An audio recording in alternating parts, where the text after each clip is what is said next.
Monggo time! Kayo ba, anong madalas niyong isahog kung kayo ay nagluluto ng monggo? So, ito ngayon ang aking lulutuin, monggo.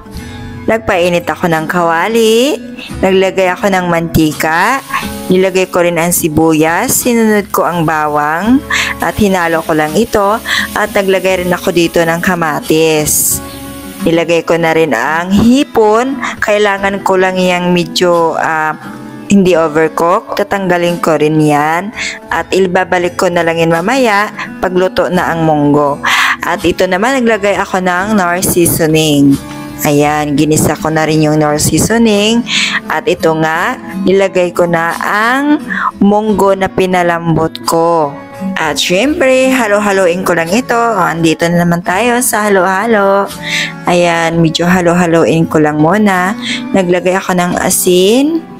At pagtapos ay takpan ko muna ito.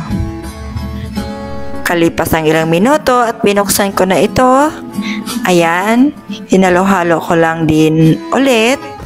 At syempre, dahil pinalambot ko na yun at luto na rin ang munggo, nilagay ko naman ang dahon ng ampalaya.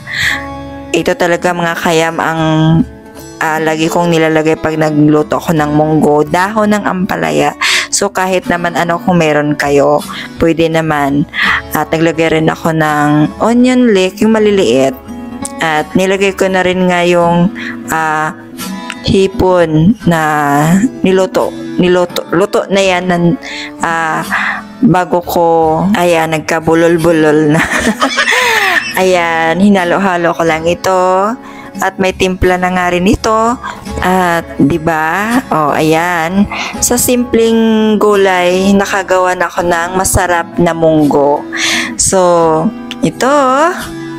Kaya ikaw, kung mahilig ka ring magluto, pwede mong itry ito. At nagluto nga rin ako ng dry pusit at dry fish.